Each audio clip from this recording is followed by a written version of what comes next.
بحث ہو گئی، سندوں پہ تو اس پہ بہت بحث ہو گئی. میں آپ سے یہ پوچھتا ہوں کہ حضرت علی کو جو حیدر کرار تھے، شیر خدا تھے، بہادر جی تھے، اپنے زمانے میں بڑی بڑی جنگیں لڑی، بڑے بڑے سرماؤں کو انہوں نے دھول چٹا دی.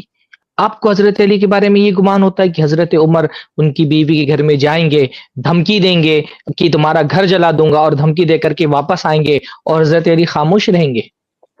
آپ کے ذہن میں یہ بات آتی ہے؟ ذہن متن اس کو آپ کا جو سند پر تو بات ہو گئی، کیا اس متن کو بھی آپ کا ذہن قبول کرتا ہے کہ حضرت علی کی بیوی کے گھر میں جا کر کے حضرت عمر گھر جلانے کا دھمکی دیں گے اور حضرت علی برداشت کر لیں گے خاموشی کے ساتھ، ڈر نہیں جائیں شیخ گے؟ سرفراز، اس شیخ سرفراز، پہلی بات میں پہلے دیوبندی تھا، پھر ہاں انجینئر کی طرف گیا.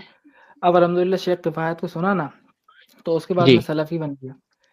تو نہیں، اب میں شیعہ سے الحمدللہ آپ سلفی ہیں، لیکن کیونکہ آپ یہاں پر یہ روایت پہ بات کر رہے ہیں نا، اس لیے میں کہہ رہا ہوں کہ سند پر تو بات ہو گئی کہ سند منقطع ہے، کیا یہ متن بھی آپ کا دماغ اس کو قبول کرتا ہے؟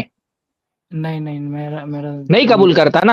آپ یہ نہیں. دیکھیں کہ یہ جو شیعہ حضرات ہیں، انہوں نے حضرت علی رضی اللہ تعالیٰ عنہ کی جو شبیہ بنائی ہے، وہ شبیہ ایک بزدل انسان کی بنا دی ہے. مطلب آپ جو قصے اور واقعات انہوں نے گڑے ہیں صحابہ کرام کے کردار کو خراب کرنے کے لیے، ان کی امیج کو خراب کرنے کے لیے، جب ان واقعات اور ان قصوں کے تناظر میں حضرت علی کی شخصیت کو دیکھا جاتا ہے تو ایسا لگتا ہے حضرت علی بہت مجبور، بے کس، بزدل اور کمزور انسان تھے. یعنی یہ کہتے ہیں کہ اللہ کے رسول صلی اللہ علیہ وسلم نے خلافت کے لیے حضرت علی کو وصیت کی تھی، اللہ کے رسول نے وصیت کی تھی، صحابہ نے حضرت علی کا حق غصب کر لیا اور ان کو خلیفہ نہیں بننے دیا، حضرت علی خاموش رہے، کچھ نہیں کر پائے، بزدلی دکھائی. فدق میں اللہ کے رسول صلی اللہ علیہ وسلم کی وراثت میں حضرت فاطمہ کا حصہ تھا، حضرت فاطمہ نے حصہ مانگا، حضرت ابوبکر نے حصہ نہیں دیا، اللہ کے نبی صلی اللہ علیہ وسلم کی بیٹی کو حصہ نہیں ملا، ان کے داماد حضرت علی خاموش رہے، اپنی بیوی کو حصہ نہیں دلا سکے. یہ بات کرتے ہیں کہ حضرت علی نے گھر جلانے کی دھمکی دی، بلکہ جب گفتگو کرتے تو کہتے حضرت فاطمہ کا گھر جلا دیا، حضرت علی کچھ نہیں کر پائے. یہاں تک کہ یہ باتیں انہوں نے گڑی ہے حضرت علی کے خلاف کہ حضرت علی رضی اللہ تعالی یہ تک کے بات کر دی ہے کہ حضرت عمر نے دروازے پر ان کے پیر مارا حضرت فاطمہ کے، اور وہ حضرت علی کو، حضرت فاطمہ اس سے زخمی ہو گئی، بلکہ بعض لوگ یہ تک دعویٰ کرتے ہیں کہ اسی زخم کی وجہ سے حضرت فاطمہ کی موت ہو گئی، نعوذ باللہ. اور یہ کہتے ہیں کہ حضرت عمر حضرت فاطمہ کے قاتل ہیں، نعوذ باللہ. حضرت عمر نے نعوذ باللہ ان کے دعوے کے حساب سے حضرت فاطمہ کو زخمی کر کے قتل کر دیا، حضرت علی کچھ نہیں کر پائے، خاموش رہے، بزدل ہو کر کے دیکھتے رہے ساری چیزیں.